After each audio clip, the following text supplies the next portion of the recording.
A 67-year-old man woke up feeling fine. No chest pain, no shortness of breath, no warning signs whatsoever. He felt good, normal, like any other Tuesday morning.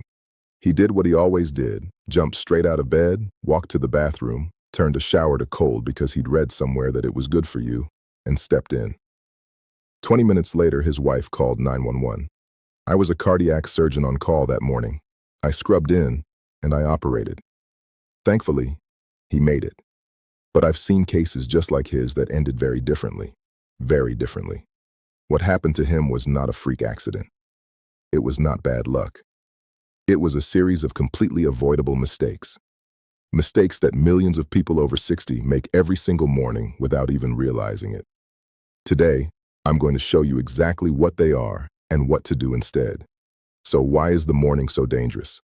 Let me give you some numbers first. Studies published in the American Heart Journal show that heart attacks are significantly more likely to occur between 6 and 10 in the morning than at any other time of day. We're talking roughly 40% higher risk during those 4 hours. 40%. That's not a small statistical blip. That's a pattern cardiologists have been tracking for decades. We even have a name for it. We call it the morning surge. And if you're over 60, that surge hits harder and faster, with far less margin for error than it did when you were 40. Here's exactly why. While you sleep, your body runs in a kind of low-power mode. Heart rate slows down, blood pressure drops, your nervous system is quiet. But the moment you start waking up, even before your eyes open, your body begins shifting gears hard. It's like flooring the accelerator in a car that's been sitting in a cold garage all night. The engine isn't ready, the oil hasn't circulated, and you're already demanding full speed. Add a few common habits most people think are healthy, and you have a recipe for a cardiac event. Here's something most people don't realize. Your stress hormones, cortisol, and adrenaline don't wait for you to get up. They start rising about an hour before you even wake up. Your body is literally preparing you for the day while you're still dreaming. By the time your alarm goes off, cortisol levels are already climbing fast. Adrenaline follows right behind, and together they hit your heart hard. They do 3 things to your heart almost simultaneously. 1, your heart rate jumps. 2, your blood pressure rises. 3, your blood vessels constrict. All of that happens in minutes, sometimes seconds. Now, when you're 35, your cardiovascular system handles that surge without breaking a sweat. The vessels are elastic. The heart is strong. But after 60, the picture is very different. The vessel walls are stiffer. The system doesn't adapt nearly as fast. There may be plaque built up inside the arteries. Plaque you don't even know about because you feel completely fine. And when that hormonal wave hits a vessel with a vulnerable plaque, the force can crack it. A cracked plaque triggers clotting. And a clot in a coronary artery is a heart attack. That's not a worst-case scenario. That's the mechanism. That's what I see on the operating table. Before you've had a single cup of coffee, your heart is already working harder than an hour ago. What you do in the next 5 minutes either helps it manage that load or makes it dramatically worse. Ask yourself right now, do you know what your blood pressure is first thing in the morning? If not, that's the first thing to change. Here's one that surprises people every time I bring it up. After 7 or 8 hours of sleep, you are mildly dehydrated every single morning. No exceptions. You haven't had a drop of water all night. You've been breathing, which constantly loses moisture from your body. The result? By morning, your blood is measurably thicker and more viscous than it was the night before. Think of it this way. Imagine your heart is a pump and your blood vessels are the pipes. When the fluid running through those pipes is thin and flowing freely, the pump doesn't have to work very hard. But when that fluid thickens, the pump has to push harder to move the same volume. Every single beat requires more effort. And thicker blood doesn't just make the heart work harder, it clots more easily. The risk of a thrombus is significantly elevated in the morning. Research confirmed that clotting factors are at their highest activity levels in the early morning hours. The timing is not a coincidence. This is one reason why strokes and heart attacks cluster so heavily in that 6 to 10 window.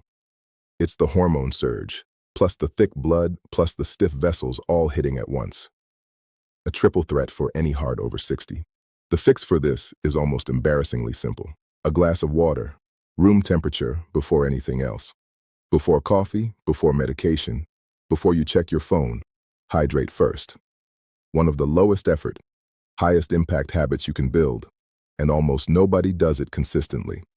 Keep a glass of water on your nightstand tonight. Make it the easiest habit you've ever built.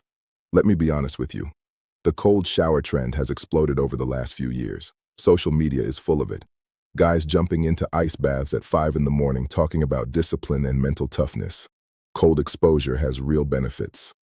I won't deny that. But here's what those videos never mention. Timing matters enormously. For anyone over 60, a cold shower first thing is a serious cardiac stressor. Here's what happens the moment cold water hits your skin.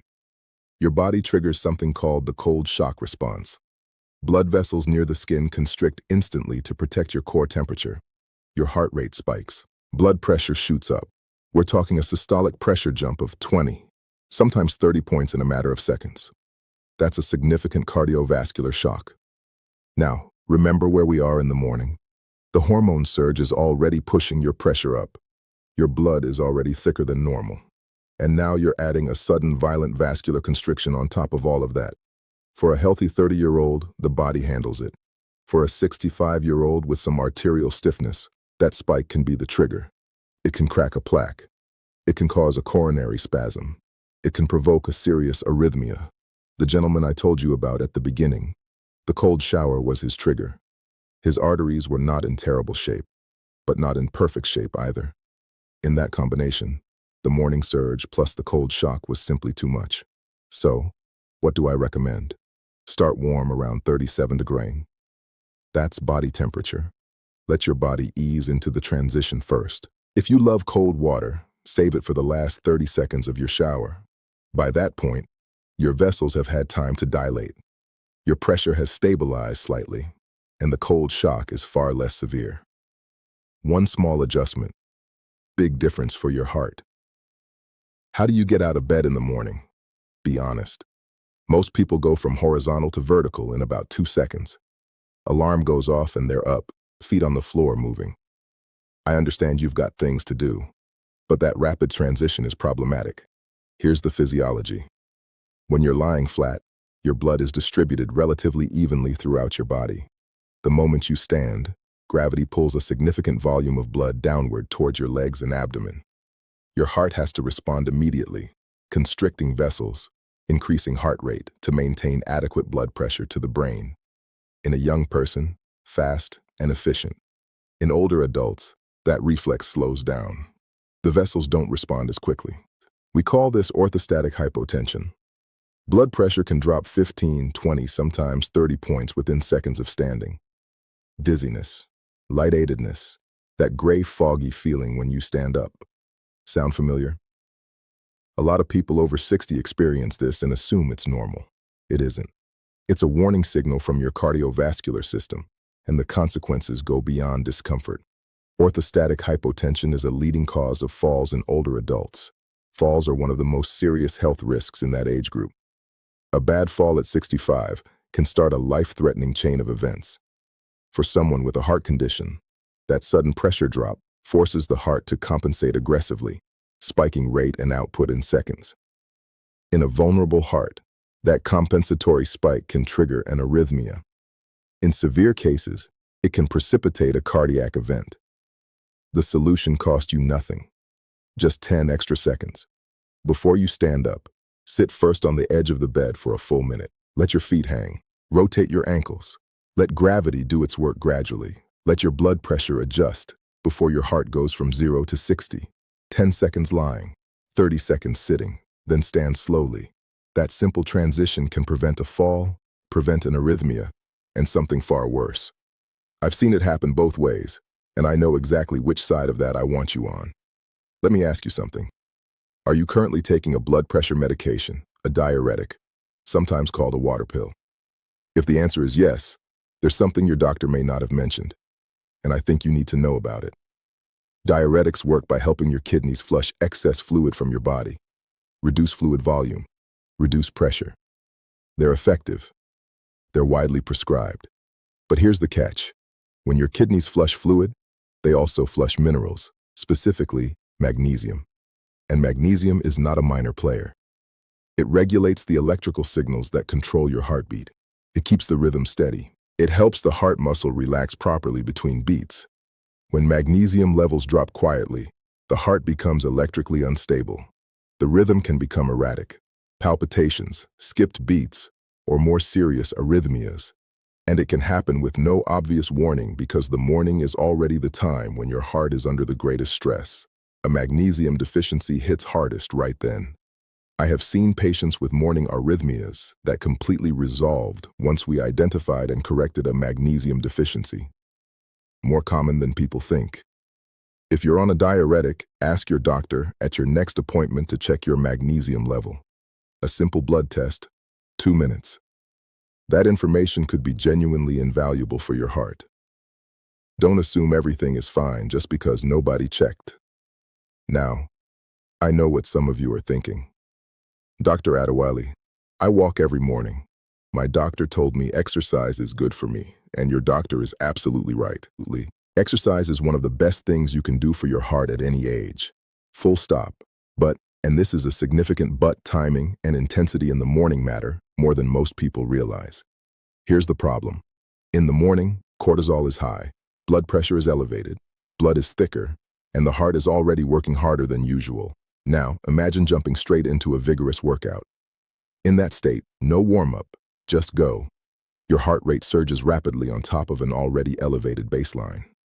Blood pressure climbs higher on top of an already elevated morning pressure.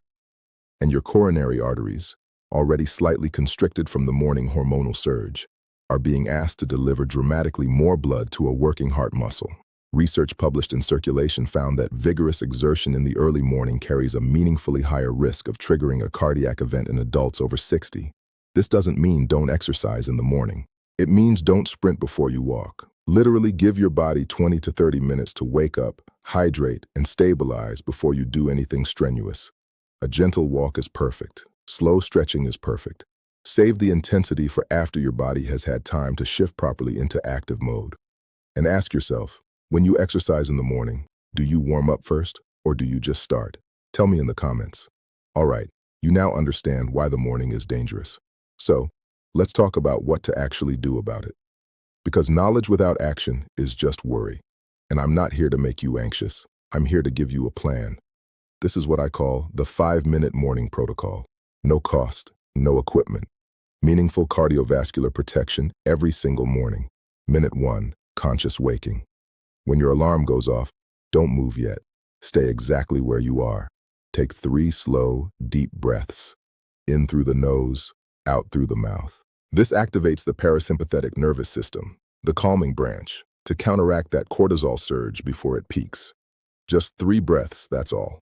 One of the most powerful tools for cardiovascular protection, and it costs you absolutely nothing. Minute 2, hydrate before you stand. Keep a glass of water on your nightstand. Before your feet touch the floor, drink at room temperature the whole glass.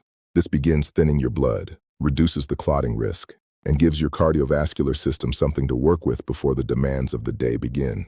Minute 3, sit before you stand, roll to your side, push yourself up slowly, and sit on the edge of the bed. Don't rush this. Rotate your ankles in circles 5 times each direction. This activates the muscle pump in your calves, pushing blood back up towards your heart. Minute 4, gentle movement. Still sitting, slowly roll your neck side to side. Shrug your shoulders. Stretch your arms above your head. You're waking up your muscles gradually, increasing circulation gently, giving your heart rate a chance to rise at a pace it can actually manage. Minute 5. Stand slowly. Place both feet flat on the floor. Press through your legs and rise at half your normal speed. Stand still for 10 seconds before you take your first step. Let your blood pressure confirm its new position before you start moving. 5 minutes, that's the entire protocol. And on the days when you do this, your heart starts to date protected, not ambushed. Here's what I want you to sit with for a moment. Everything I've described today, none of it is exotic. None of it is rare. This is happening in bedrooms across America every single morning in houses just like yours. To people who feel completely fine, who have no idea. That's the part that gets me. After 15 years as a cardiac surgeon, the cases that stay with me are not the complicated ones. They're the preventable ones. The 68-year-old retired teacher who had a cardiac event getting out of bed on a Wednesday morning. The 71-year-old grandfather who stepped into a cold shower and never stepped back out. These were not sick people in the traditional sense. They were people who didn't know what I'm telling you right now. And here's the most important thing I'll say in this entire video. The morning danger zone is real. The research is unambiguous, but it is also one of the most manageable risks in cardiovascular medicine. Because unlike genetic predisposition, unlike decades of dietary history, your morning routine is something you can change today, this afternoon before tomorrow's alarm goes off. You don't need surgery. You don't need a new prescription. You need 5 minutes and the information you now have. The man I operated on that morning, the 67-year-old, he recovered fully. He came back to see me 3 months later, and the first thing he said was, "Why didn't anyone tell me this before?" That question has stayed with me ever since. It's a big part of why I make these videos. Now the question is, what are you going to do with it? So let's bring it all together because I want you to leave this video with something concrete, not just a vague feeling of worry. Here are the 5 things I want you to remember and act on starting tomorrow morning. First, before you move a single muscle, take 3 deep breaths. Let your nervous system ease out of sleep mode before your heart is asked to perform. Second, drink a full glass of water before your feet touch the floor. Keep it on your nightstand tonight. Make it the easiest habit you've ever built. Third, sit on the edge of the bed for a full minute before you stand. Rotate your ankles. Let your blood pressure find its footing before you do. Fourth, if you're on a diuretic, ask your doctor to check your magnesium at your next visit. 1 blood test, that's all it takes. Fifth, if you exercise in the morning, give your body at least 20 minutes to wake up before you raise your intensity. Walk before you run in every case. Now, here's my question for you, and I genuinely want to hear your answer in the comments. Which of these habits are you already doing? And which ones surprise you the most today? Tell me because those comments help me understand what to cover next. I read every single one. If this video gave you something useful, share it. Not for me, for the person in your life doing exactly what I described every single morning. They may not know they need this yet, but you do. And that's exactly why you're here. Take care of your heart. It has been working for you every single minute of every single day without asking for anything in return. Give it 5 good minutes in the morning. It is a fair trade and it starts tomorrow. One last thing. Everything I've shared today is based on published cardiovascular research and my clinical experience as a cardiac surgeon. But your situation is unique. Before making any changes to your medications, exercise routine, or morning habits, please talk to your own physician. They know your history. I don't. This is education, not a prescription. Use it as a starting point for that conversation. I'm Dr. Adewale,